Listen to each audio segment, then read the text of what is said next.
Hey, what's good? It's Coach Carroll. Hope you're doing well. Today we're going to be talking about the book Titan by Ron Chernow. Not really sure how to pronounce his name, but it was all about John D. Rockefeller. I just finished this book. It's something like 38 hours on audiobook, which is pretty grueling. Lots of listening while I was on the road, doing power washing projects with Easy Pro. But I've got to tell you, probably up there with like Napoleon Hill and some of those, because those are more like self-help books.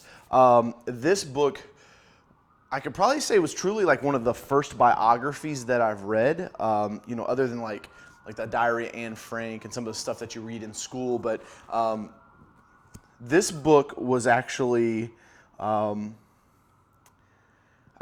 trying to think of the word that I'm looking for. I could see myself in it, if that makes sense. And so as I'm reading through this, and you hear about how he grew up very, very poor. His dad was never around. And then, he got into Standard Oil. I really wish the book would have went a little more into the depths of like his 20s. It did a really good job. I mean, it covered every facet of his life, but he essentially started out trading commodities like corn and things like that. He was a crazy stickler when it came to accounting, which was pretty crazy. One of the cool things about the book was his kids were given their allowance based on things that they did, and keeping a clean ledger was one of them. So like once a week, he would pull his kids in, they'd go over their ledger and they'd look and see what was spent on what, and the money coming in and the money going out, and they got like a bonus for keeping clean books, which I thought was pretty cool, because as a business owner, that's something that's really, really important. And then, later on into his years, the way that he did management was very interesting to me. He wasn't in the office a lot, and he kind of slid in and slid out. Nobody knew when he was going to be there. Nobody knew where he was at. He was very particular about the way the books were in his company. And he was known to come up and solve problems. So like someone would be having an issue, and he would just come up and he'd fix the problem. He'd go on about his way. It wasn't a big thing for him to do it, but he did it often. And later on in his life, he spent a lot of time golfing, which I thought was interesting. Spent a lot of time on their farm in New York. He had this massive farm with like 70 miles worth of roads that they put on it, multiple houses, Pocantico Hills, I think is how they pronounced it.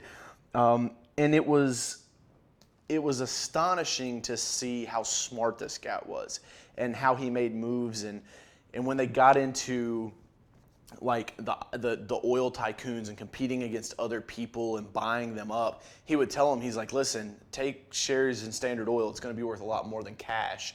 Some people would, some people wouldn't. The ones that actually sold their companies for Standard Oil stocks wound up making millions and millions of dollars over just taking the cash option. But what was interesting was it allowed them to grow without giving cash out. So they were able to say, hey, we'll give you $1 million worth of Standard Oil stock instead of $1 million in cash. And so then they were able to take over the companies without having to fork any cash out of the bank account, which allowed them to acquire and grow. Obviously, everybody knows Standard Oil was the largest oil company, and it essentially got broken up. But really, I mean, the government's never going to be able to outsmart this guy. It was pretty awesome to see him, the way that he worked when they did have to break up the companies. He still pretty much owned everything. He just put people in places so that the government was off his ass. So I would highly recommend the book. It was an amazing book. I'd say my biggest takeaway from this was that work-life balance is achievable. I'm the guy, like the hustle it worth it, like the shirt says. It was something to me in this book for him to be able to take time and go to his farm, and he said there is great freedom in working one's land, which means just going out and cutting down trees or whatever it may be. He said there's great freedom in that, and I believe it. Like I truly believe I love working in the yard. I've lived in a high rise for the past 3 years now, but I'm kind of getting those same vibes. Like I'm ready to go back out to the country and have land to just be on and explore. it grounds you a little more, I feel like. So I would definitely recommend the book. Go check it out. Titan, national bestseller, The Life of John D. Rockefeller Center, G-O-P. John D. Rockefeller Sr., not Center, Senior. And like I said, man, it was 38 hours, I believe, on Audible book, or on audio book, which is, I use Audible, the Audible app. A couple times I was like, man, I'm never going to make it through this book. And listen, here's the other great thing that I like about Audible. Like, I skipped a little bit of this. So, like, there were certain parts where it was talking about the Tarbells, Ida Tarbell, which John D. Rockefeller bought her dad's company, and she felt like he got screwed over. And so she became a huge, like, naysayer of John D. Rockefeller, wrote all these articles bashing him, and basically she was just a hater. But what I found was that, some of that just kind of became repetitive. So I was like, all right, I ain't worried about this. I'm here to learn about him.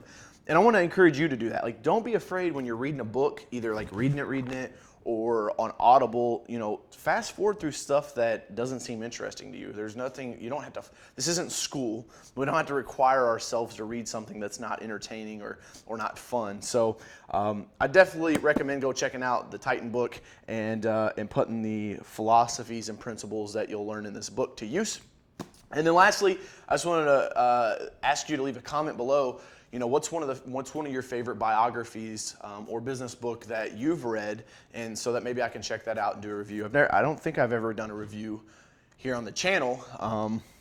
I don't know. I have to go back and look. I don't remember doing one. And so this one, I was like, man, I got to make a video and tell people about it. So go get it. Go check it out. Leave me a comment. Let me know what your favorite book is. And then also, if you haven't got your ticket to Ignite, which is my annual conference that I put on right here in Louisville, Kentucky, we cover all things sales, marketing, and business leadership. You got to be there. It's a Louisville, Kentucky, February 18th. I'm not sure when you're watching this video. Maybe you already missed it. But if you're one of my subscribers and you're like consuming my content when I drop videos, thank you. I appreciate you. You're the reason why I put out the content, because I just love getting messages from people and saying, hey man, I watched your videos and it helped me. It was awesome. So go check out Titan and then go to LouisvilleIgnite.com. I'll put a link down in the description here where you can get your ticket. They're only $147. You get breakfast, lunch, full day worth of training. You'll learn from me as well as my mentor Frank, and then my buddy Keith Kalf is going to MC the event. So I hope you'll be there. Louisville Ignite, February 18th, 2020. Talk to you guys soon. Make sure you hit that subscribe button if you're just now finding the channel. Take care, guys. Hustle. It's worth it.